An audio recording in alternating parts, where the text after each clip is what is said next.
નમસ્કાર દર્શક મિત્રો, હું છું રૂપલ લુણીચિયા. સંપૂર્ણ ન્યૂઝમાં આપનું સ્વાગત છે.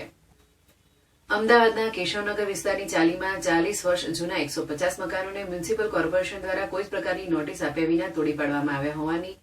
હોવાથી 700 જેટલા લોકો ઘર વિહોણા બની રસ્તા પર આવી ગયા છે, જેને લઈને બાળકો અને વૃદ્ધ લોકો કફોડી હાલતમાં મુકાયા હોય આ લોકોને વસવાટ માટે વૈકલ્પિક વ્યવસ્થા કરી આપવાની માંગ અને આક્ષેપો સાથે પાલનપુર કલેક્ટર કચેરી ખાતે ઠાકોર સમાજ દ્વારા આવેદનપત્ર પાઠવાયું હતું.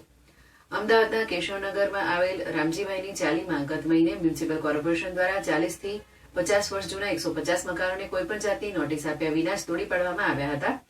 જેને મકાન માલિકોની ઘર વખરીને નુકસાન થવાથી સાથે તેઓ બેઘર બની જતા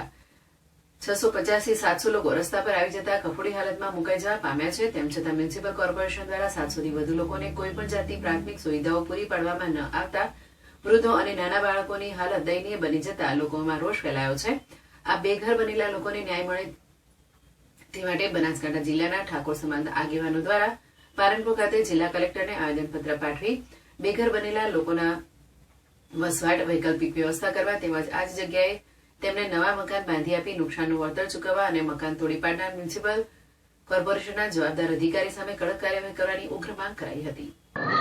આજે અમદાવાદ ખાતે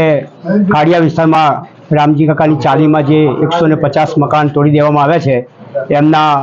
અનુસંધાને આજે બનાસકાંઠા જિલ્લાના રહેવાસી હોવાથી બનાસકાંઠા જિલ્લાના તમામ ઠાકોર સમાજના આગેવાન ભાઈઓએ ભેગા થઈ અને માન્ય કલેક્ટર સાહેબશ્રીને એક આવેદનપત્ર આપી અને અમને સરકારમાં રજૂઆત પહોંચાડવા માટે અમે બધાએ વિનંતી કરી છે અને એ લોકોને ન્યાય મળે એવી વાત અમે કલેક્ટર સાહેબને કરી છે.